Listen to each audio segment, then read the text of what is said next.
Hi everybody, welcome to A Case of the Jills. Do not attempt to adjust your computer screen, I'm just actually trying a really obnoxious shade of lipstick. Also, just as I started to film this, the guy came to cut the trees, and so there might be a little of that going on. If you're listening to me and there's chainsaws in the background, I apologize in advance. Okay, today everybody, we're gonna talk about something that I know that I was guilty of. I know that a lot of you are guilty of because I read your emails. We're talking about ways that we sort of sabotage our recovery efforts. Lots of times we say, I'm doing my best. I'm doing my best. But are we?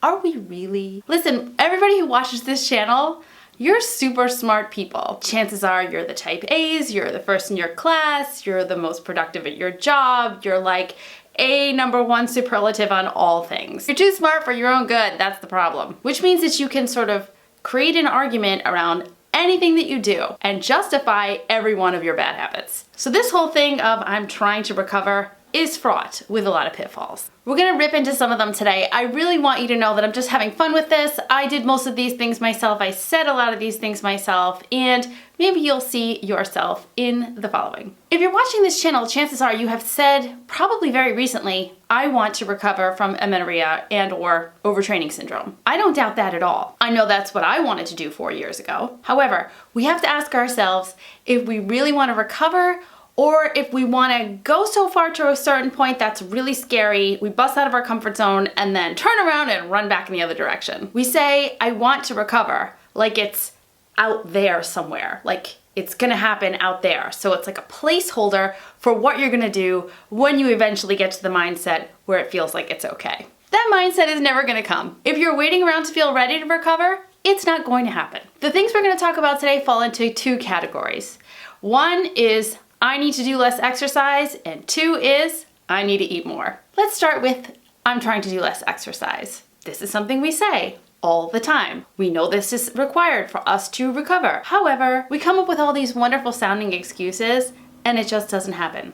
Tell me, have you heard any of the following? I know I need to be doing less exercise, but it's just so nice out. I really want to get outside. I know I need to do less exercise, but I am like way too stressed today. Like I can't deal with it.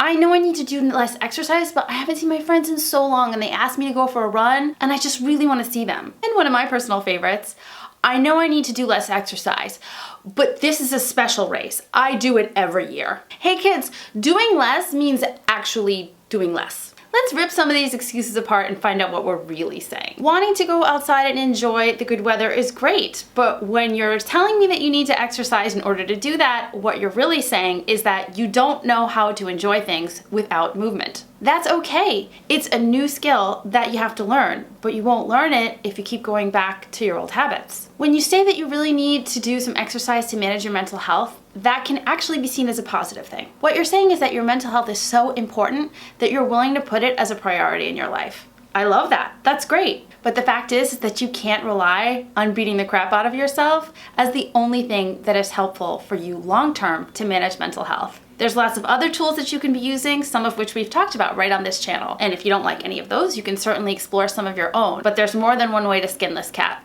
Wanting to do activities because you want to see your friends is also totally understandable. If you're on a team and you haven't seen your friends in a while, or if you're in a running club or in a social group at a gym and doing less exercise means seeing them less, I get that. It's hard to not be around your friends. However, don't let that be a substitute for being afraid to let people see you, maybe with a changing body, or being afraid of their judgment, or not being sure of how those people fit into your life now that you have different priorities. And finally, what is happening with this? And finally, if you're not willing to let go of doing a race, even a favorite one, it means you're still hanging on to something that isn't serving you right now. It also means that you might be hanging on to your identity as an athlete and are not willing to look past that to see what else there might be. So basically what I'm saying is, it's okay to have all of these excuses, but it's not okay to let them sit there without turning them over to see what's underneath. Let's get on to section 2. I'm trying to eat more. When we don't do this one, it's usually followed up by one of the following excuses. My stomach hurts when I eat certain things, or certain quantities of certain things. I don't even know what I like. I don't have time to make food.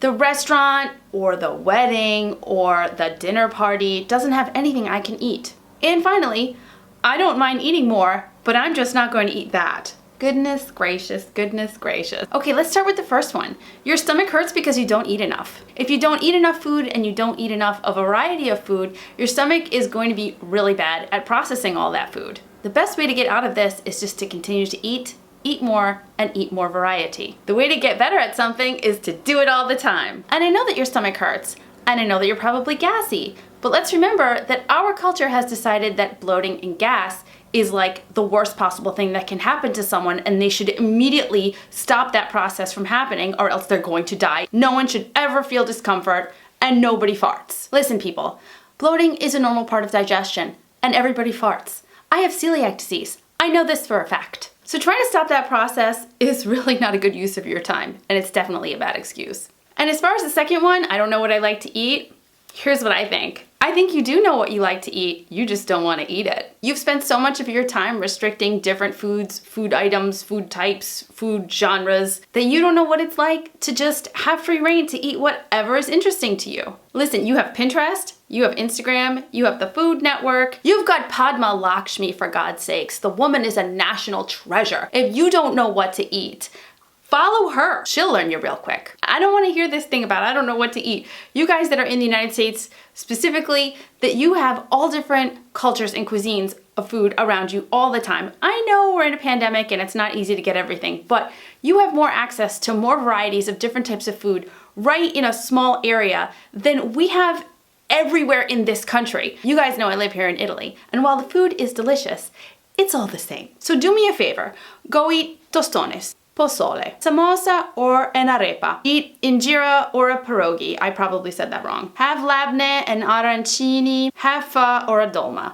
And if you need more help with this, I will help you. Fun fact, I went to culinary school and used to own a bakery, among other things. The surprises just never stop coming, do they? So if you can tell me at least one ingredient that you enjoy, I can tell you what to do with it. And by the way, when all else fails, I don't know one human on this planet who doesn't like pancakes. Start there. And the next one, this whole thing about not having time to cook, you have time to run 2 hours a day. You have time to make food. Peanut butter and jelly takes about 90 seconds. You can get food in a pharmacy in the United States, at a car wash. You can get it while shopping for sneakers, for God's sakes. Buy pre-made stuff, buy frozen stuff, buy steam bags of vegetables, get takeout. You have to learn to allocate your effort differently. If I know most of you, you have next year's race season planned out to what socks you're wearing, so please don't give me this. And finally, this whole thing about the event where you're going, or the restaurant or dinner party not having food for you. Again, I have celiac disease. Do not mess with me. I cannot eat anything anywhere. So I am always responsible for eating before, taking snacks, eating after.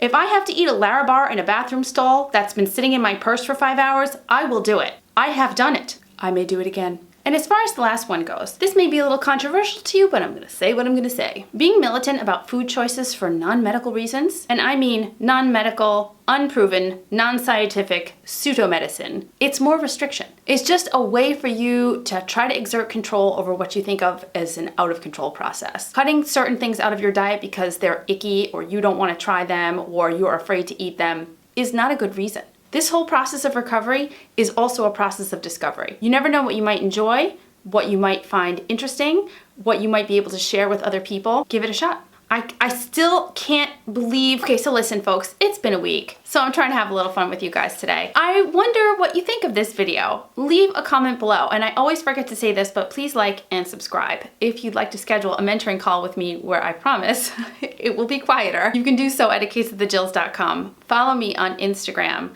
I hope that you're having a great and safe week wherever you are. Oh, it's a holiday weekend in America. Oh, well, happy Memorial Day. Eat a hot dog for me, or like a burger or something.